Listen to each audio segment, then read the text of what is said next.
اگر ترامپ بخواهد با زور وارد شود او را به قعر دریا میکشانیم. این تهدید تند سپاه در اوج بالا گرفتن تنش‌ها با امریکا و اسرائیل است.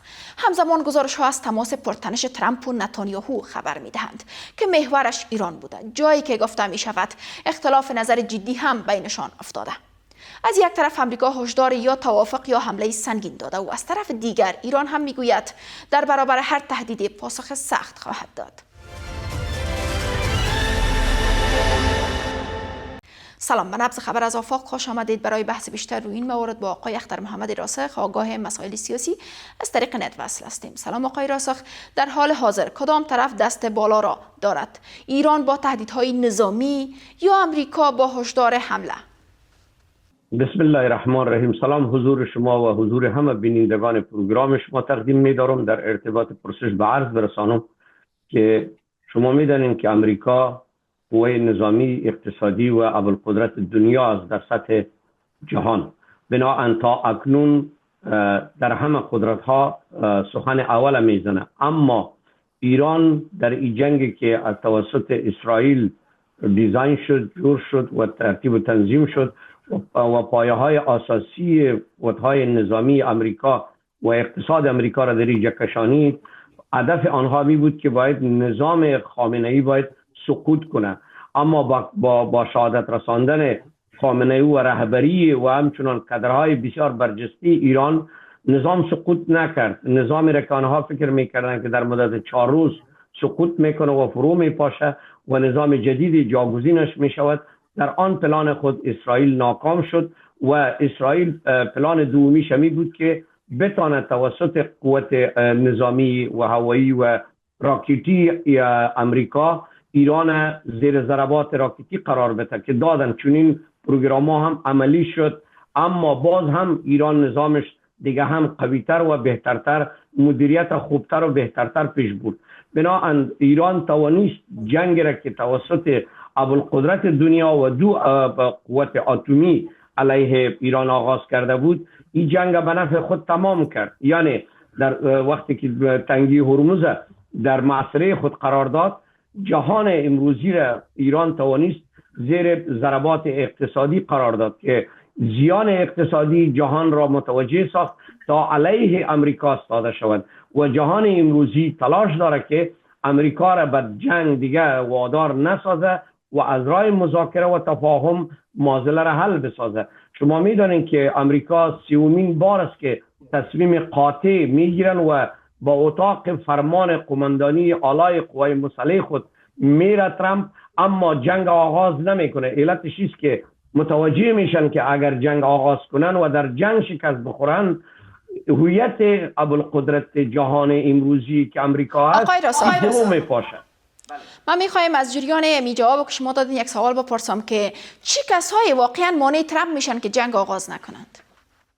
دقیقا در پهلوی ترامپ، در خود حلقه رهبری ترامپ کسانی موجود است که آنها راه جنگ را انتخاب نمیکنه، علیه جنگ هستند و راه مذاکره را انتخاب میکنه. و دوم، ارتباط ترامپ که با انگلستان یا با انگلیس است، انگلیس ها هم در مشوره ها برایشان میگه که جنگ نظامی برندگی ندارد، بنابراین جنگ سیاسی را باید پیش ببریم. در جنگ سیاسی غربی ها و بالخصوص امپریالیسم بسیار تجربه قوی و داره و تجارب سیاست آنهاست که بریازم آسیا را آنها در استثمار خود قرار دادن. بنابراین کشورهای عربی را که امروز امریکا در پهلوی خود داره، عربستان سعودی و قطر و امارات و اینها میگن که جنگ اقلا توقف بده، از راه مذاکره معضله را حل بسازیم. آنها متوجه شدن که اگر جنگ ایران توسط امریکا یک بار دیگه آغاز شود، زیربناهای اساسی اقتصادی کشورهای عربی هم تحت ضربه قرار میگیره و آنها هم با مشکلات اقتصادی و سیاسی و نظامی مواجه میشن.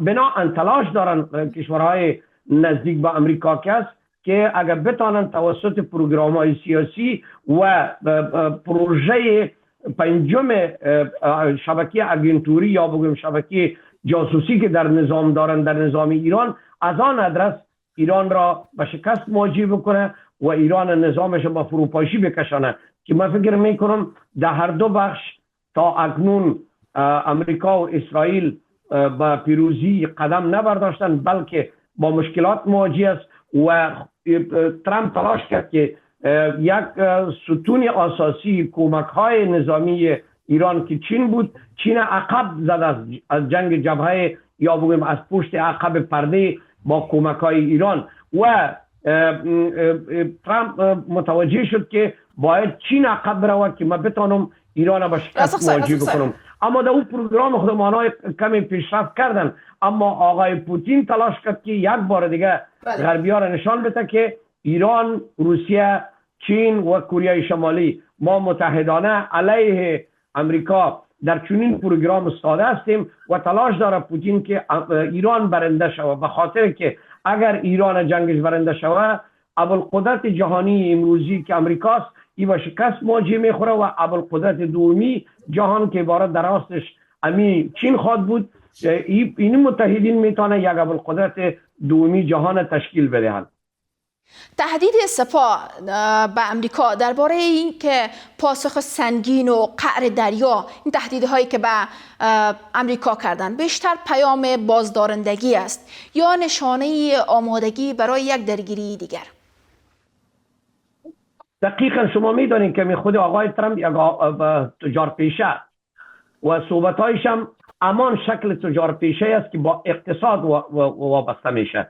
یعنی جهان امروزی را با اقتصاد که مشکلات مواجه کرد، آقای ترامپ از ادرس مسلکی بودن اقتصادی خود مواجه کرد. دو، ایران را تلاش میکنه که فشار نظامی در بخش تبلیغاتی فشار وارد کنه تا اقلا ایران آماده پیشنهادات امریکا که از برای قبولی مذاکره و پروگرام ها ترتیب و تنظیم شده آن پیشنهادات ایرانی ها بپذیرند.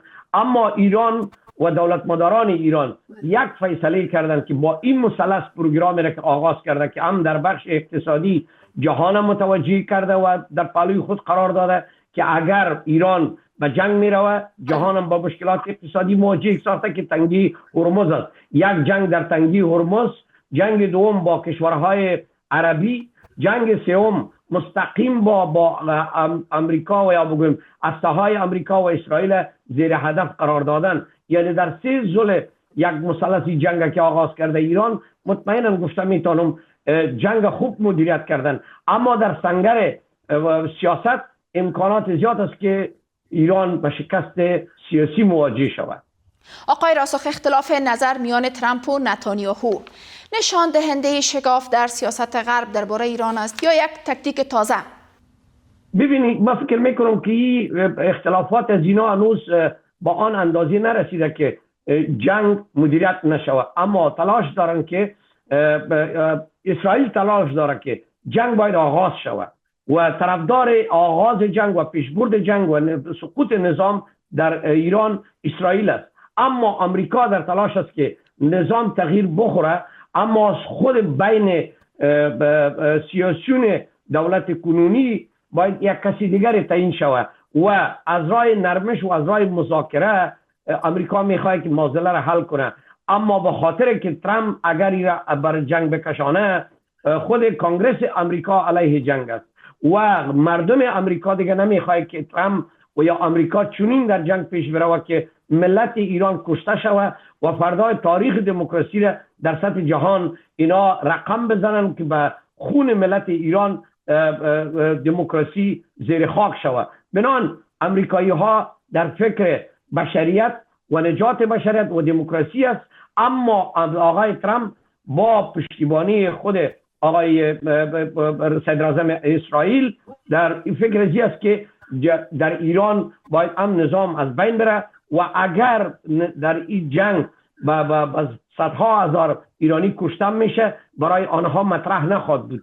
اما جهان امروزی در تلاشی است که جنگ باید صورت نگیره، که جنگ اگر به شکل دیگه که گفتم که اگر به یک کمک دیگه می وسیع‌تر شود، این جنگ به جنگ جهانی مبدل میشه و در جنگ جهانی اکنون قوت‌های نظامی اتمی سنگرهای خود ثابت کردن. یعنی 4 قوت اتمی عبارت از چین و روسیه و کره شمالی یک طرف شده و با ایران و طرف دیگری که خود اسرائیل و با امریکا که فعلا دو اسلحه نظامی اتمی است، اینا سنگر دیگر گرفته.